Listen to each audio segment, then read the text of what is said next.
የአማራ ክልሉ አፈሳና የወጣቶች ምላሽ በርካታ ወላጆችን አስጨንቋል ስለተባለው አፈሳ ዝርዝር መረጃ ይዘናል። የኢቢኤስ ባለቤት ማክዳ አሰፋ በሽብር ወንጀል መከሰሷ ተሰምቷል። ከጣቢያው ዝግጅቶች ጀርባ ዋና የምትባለው ሰው የተከሰሰችበት ወንጀል ምንድነው? እንመለስበታለን። ከዚህ ውጪ ሌተናንት ጄኔራል ታደሰ ወረዳ 40% የትግራይ ግዛት በታጠቁ ኃይሎች በኃይል ተይዞ ይገኛል ሲሉ ይፋ አድርገዋል። ሌላኛው ትኩረታችን ነው። መንግስት የማያውቃቸው 300 የቀረጥ ኬላዎች በኢትዮጵያ ጠቅላይ ሚኒስትሩን አንሰማም ያሉት ጉልበተኞች ጉዳይ በፓርላማ መነጋገሪያ አጀንዳ ሆኗል። ዝርዝር መረጃውን እንመለስ በታለን ሌሎች ጉዳዮችም ተካተዋል። አክብሮታዊ ሰላምታችን በያላችሁበት ድረስ የተወደዳችሁ ሸገር ታይምስ ቤተሰቦች እንዴት ናችሁ? የዕለቱ መረጃ ጥንቅሮቻችን አዳዲስ ክስተቶች ተካተውበት ነው ጀምረዋል። በመግቢያችን ላይ ያስተዋወቅናችሁን አበይት ነጥቦች እንደሚከተለው በዝርዝር እንመለከታለን። አብራችሁን ቆዩ።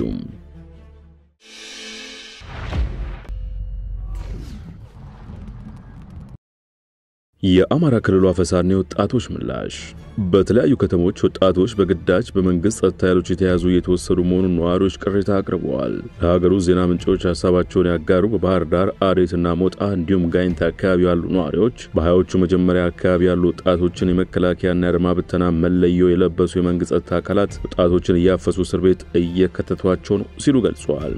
በሰሜን ጎጃም ዞን ይልማና ዴንሳ ወረዳ የአዴት ከተማ ነዋሪ መሆናቸውና ስማቸው በይፋ እንዳይጠቀስ የጠየቁ ግለሰብ እርሳቸው በሚኖርበት አካባቢ ባለፈው ሐሙስ ከገረገራ ጎንጂ ቆለላ የሚያመላልሱና የትራንስፖርት አገልግሎት የሚሰጡ 5 ሞተረኞች ከነብስክሌታቸው እንዲሁም 3 ሴቶችን ጨምሮ 17 ተማሪዎች የነበሩ ወጣቶች መወሰዳቸውን ተናግረዋል። የተያዙት ወጣቶች እስር ቤት መወሰዳቸውን የሰሙ ወላጆች እስር ቤት በመሄድ በገንዘብ ተደራድረው ልጆቻቸውን ያስለቀቁ እንዳሉ ሁሉ ገንዘብ የሌላቸው ወላጆች እያለቀሱ ተመልሰዋል ሲሉ እኚሁ አስተያየት ሰጪ አክለዋል።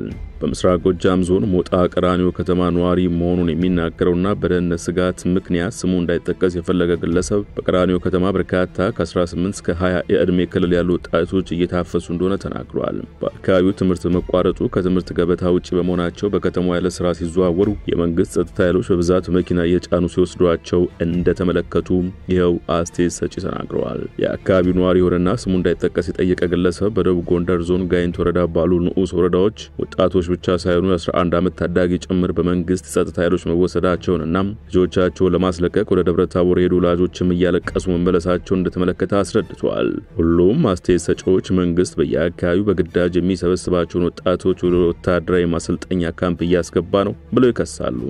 በተመሳሳይ ቢቢሲ አፋን ኦሮሞ ከሁለት ሳምንት በፊት ጀምሮ በኦሮሚያ የተለያዩ አካባቢዎች ወጣቶች ከመንገድ እየታፈሱ ስለመሆኑ በሰራው ዘገባ ጠቅሷል። በተለይም በአዳማ ከተማ የሚገኝና ወጣቶች ከመንገድ ላይ ታፍሰው ታጉረውበታል የተባለን አንድ መጋዘን መመልከቱንና ይኸው መጋዘን የኦሮሚያ ሚሊሻ የደንብ ልብስን የለበሱ የጸጥታ ኃይሎች ጥበቃ የሚደረግለት ነው ብለዋል። በአዳማ ነዋሪ የሆነና ለደህንነቱ መስጋት ስሙን ከመናገር የተቆጠበ ወጣት 3 ጓደኞቼን አዳማ ሳርተራ አካባቢ በቁጥጥር ስር አዋሏቸው።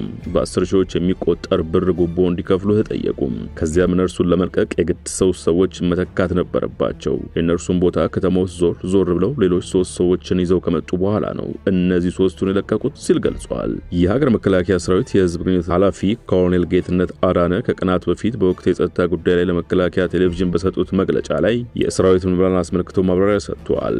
የመከላከያ ሰራዊት ህገ መንግስታዊ ኃላፊነቱን ለመወጣት በተፈጥሮም ሆነ በሰው ሰራሽ ነገር የሚወጣን ሰው ለመተካት እንዲሁም ሚዛን የጠበቀ የኃይል አስተላለፍ ታሳቢ ያደረገ የሰራዊት ዝግጅት ያስፈልጋል ሲሉ የምልመላ አስፈላጊነትን ጠቅሰዋል። ኮሎኔል ጌትነት ተቋሙ የሚያወጣው መደበኛ የምልመላ መስፈርት ወጣቶችን ወደ ሰራዊቱ መቀላቀል በየትም ዓለም አቀፍ አሰራር ያለ ነው ሲሉ ገልጸዋል። የምልመላ ሂደቱ በወረዳና በቀበሌ ያሉ የጸጥታና የመሳሪያ አካላት በኮሚቴው ነው የሚያከናውኑት ነው ሲሉ አፈጻጸሙን በተመለከተ ለመከላከያ ሪፖርት የሚቀርብበት መሆኑንም አመልክተዋል። የኢሰመኮ ዋና ኮሚሽነር ብርሃኑ አዴሎ በዚህ ጉዳይ ላይ በሰጡት ቃል ኮሚሽኑ ዓለም አቀፍ መስፈርቶችን በመከተል አስገዳጅ ወታደራዊ ምልመላ እየተካሄደ መሆን አለመሆኑን እያጣራ እንደሚገኝና ስራው ሲጠናቀቅ ለህዝብ ይፋ እንደሚደረግ ገልጿል። በዚህም ኮሚሽኑ ዓለም አቀፍ ስታንዳርዱን ጠብቆ የቀረበ ዶክመንት ወይም ስታንዳርድ ኦፍ ፕሩፍ ጨርሶ መደምደሚያ ላይ አለመድረሱን ጠቁመው ይህ ሲጠናቀቅ በየ4 ወሩ በሚወጣው ሪፖርት አካተው እንደሚያወጡ ተናግረዋል። ውይይቱን በተመለከተ ግን ኮሚሽነሩ ሚዲያ ላይ የምንሰማው ነገር ስላለ እሱን ይዘን ነው ከመከላከያ ሚኒስቴር ባለሙያዎች ጋር የተወያየ ነው ሲሉ ውይይቱ በግል ተነሳሽነት ጭምር የተደረገ መሆኑን ጠቁመዋል። 40 በመቶ የትግራይ ግዛት በታጠቁ ኃይሎች ባይል ተይዞ ይገኛል። ሌተናንት ጄኔራል ታደሰ ወረደ የትግራይ ክልል ጊዜያዊ አስተዳደር ፕሬዝዳንት ሌተናንት ጄኔራል ታደሰ ወረደ 40 በመቶ የትግራይ ግዛት በታጠቁ ኃይሎች ባይል ተይዞ ይገኛል ሲሉ ከሰዋል። ጄኔራሉ ይህንን ያሉት በኢትዮጵያ ከጀርመን አምባሳደር ጀንስ ሃንፌልድ ጋር በመቀሌ ውስጥ ውይይት ባደረጉበት ወቅት መሆኑን የክልሉ ዜና ምንጮች ዘግበዋል። ጄኔራል ታደሰ ተፈናቃዮችን መመለስና የትግራይ ህገ መንግስታዊ አስተዳደራዊ መዋቅሮችን ወደ ነበሩበት ማስመለስ የጊዜያዊ አስተዳደሩ ተቀዳሚ ተግባር እንደሆነ ጄኔራል ታደሰ መግለጣቸውን ዘገባዎቹ አመልክተዋል። ጄኔራል ታደሰ ፌደራል መንግስቱ የትግራይ ግዛቶችን በኃይል የታጠቁ ኃይሎች እንዲያስወጣም ጠይቀዋል ተብሏል። ጄኔራል ታደሰ በመጀመሪያው ዙር ትጥቅ የማስፈታት መርሃ ግብር 75000 ትግራይ የቀድሞ ተዋጊዎችን ወደ ማህበረሰቡ የመቀላቀል ሂደት በቀጣዩ መስከረም ወር እንደሚጠናቀቅ ለአምባሳደሩ እንደነገሯቸውም ተገልጿል።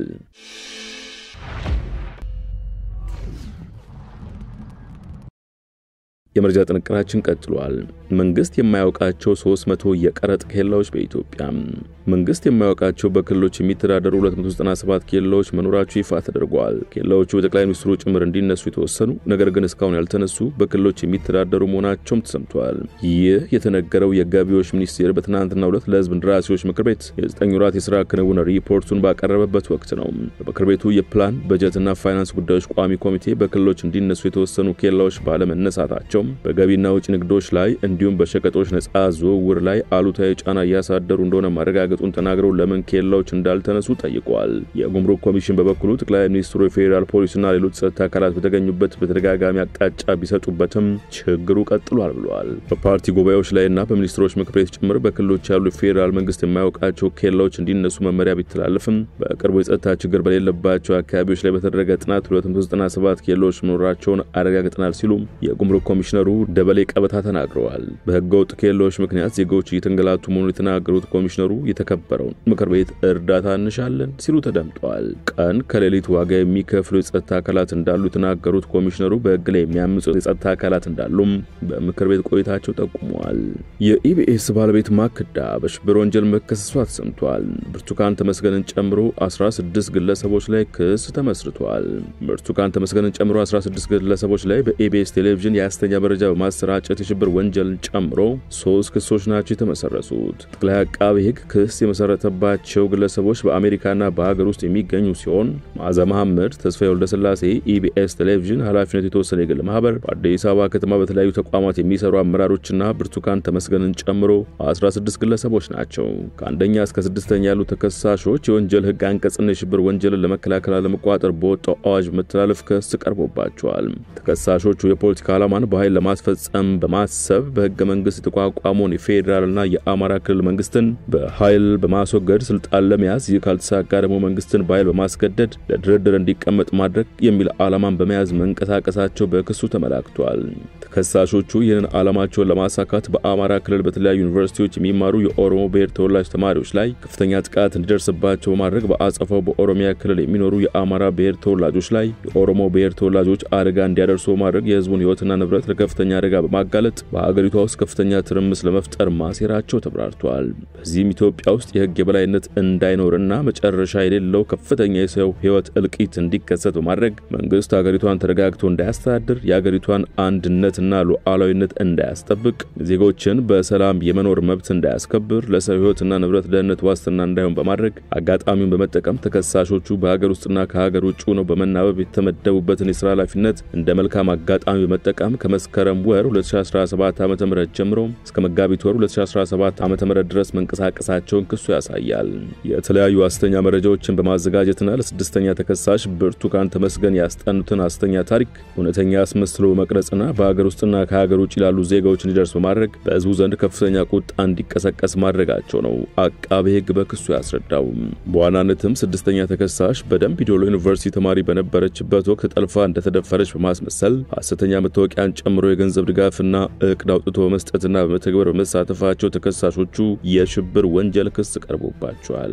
ሁለተኛው ክስ ከ7ኛ እስከ 11ኛ ባሉ ተከሳሾች ላይ የቀረበ ሲሆን በ1996 ዓ.ም በወጣው የወንጀል ህግና የጥላቻ ንግግርና የሐሰተኛ መረጃ ስርጭትን ለመከላከልና ለመቋጠር በወጣው አዋጅ የተደነገገውን በመተላለፍ ክስ ቀርቦባቸዋል። 7ኛ ተከሳሽ ኢቢኤስ ቴሌቪዥን ማህበርና 8ኛ ተከሳሽ ሲልቨር ስፕሪንግ ፕሮዳክሽንና ፕሮሞሽን ኃላፊነቱ የተወሰነ የግል ማህበር ሆኖ የ6ኛ ተከሳሽ ታሪክ የተላለፈ የሚተላለፍበትን ፕሮግራም የሚመራ 9ኛ ተከሳሽ ማክዳ ፍጻሐ ሲሆን ማክዳ ሰፋ የሲልቨር ስፕሪንግ ፕሮዳክሽን እና ፕሮሞሽን ስራ አስኪያጅና የኢቢኤስ የመዝናኛ ፕሮግራሞች ኃላፊ፣ 10ኛ ተከሳሽ ታሪኩ ኃይሌ ረታ በኢቢኤስ ቴሌቪዥን የአዲስ ምዕራፍ ፕሮግራም ዳይሬክተር፣ 11ኛ ተከሳሽ ሸሊና ታረቀኝ አረጋ በኢቢኤስ ቴሌቪዥን የአዲስ ምዕራፍ ፕሮግራም ረዳት ናቸው።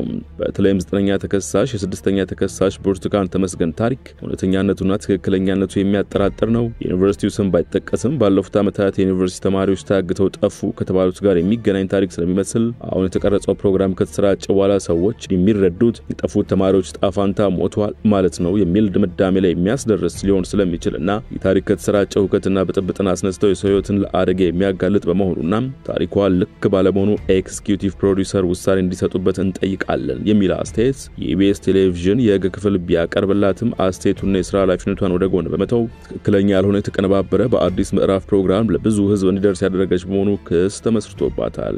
10ኛ ተከሳሽ ታሪኩ ኃይሌ ረታ አዲስ ምዕራፍ ፕሮግራም ዳይሬክተርና 11ኛ ተከሳሽ ሸሊና ታረቀኝ ረዳት ዳይሬክተርነት፣ 6ኛ ተከሳሽ ብርቱካን ተመስገን በአካል ያገኙት በመሆኑ ታሪኩ ውስጥ ብዙ የሚያጠራጥሩ እውነት የማይመስሉ ንግግሮች እያሉ በበቂ ማስረጃ ማረጋገጥ እየቻሉ ባለማድረግ ግብረ አበረመውን በፈጸሙት የጥላቻ ንግግርና ሐሰተኛ መረጃ ስርጭት ወንጀል ተከሰዋል። ከዚሁ ጉዳይ ጋር በተያያዘ ተጠርጥረው በቁጥጥር ስር የነበሩ 4 ግለሰቦች በዋስትና እንዲለቀቁ ፍርድ ቤት ትዕዛዝ ሰጥቷል። የፌዴራል ከፍተኛ ፍርድ ቤት ልደታ ምድብ 1ኛ የጸረ ሽብር ወንጀል ችሎት የግራና ቀኙን ክርክር ለመስማትም ለግንቦት 5 ቀን 2017 ዓ.ም ተለዋጭ ቀጠሮ ሰጥቷል።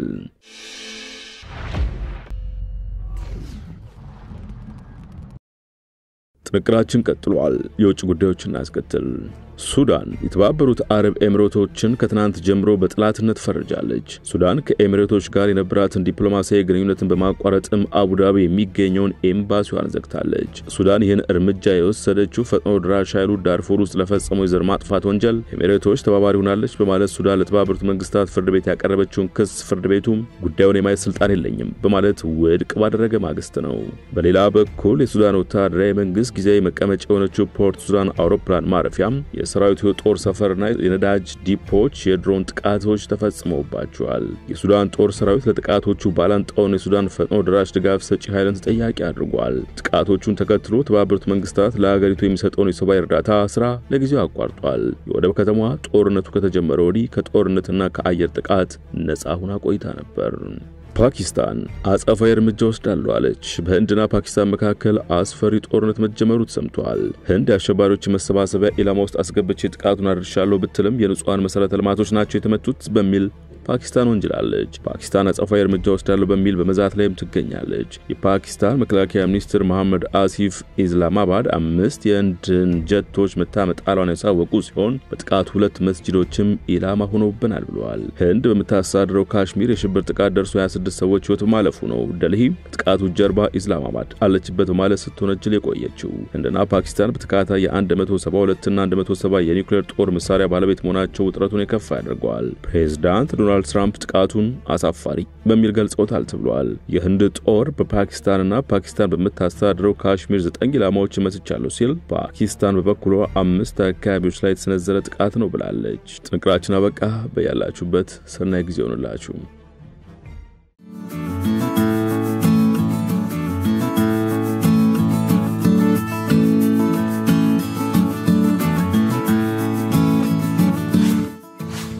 ሸገር ታይምስ ሚዲያን ሰብስክራይብ በማድረግና ደወሉን በመጫን ይከተሉን።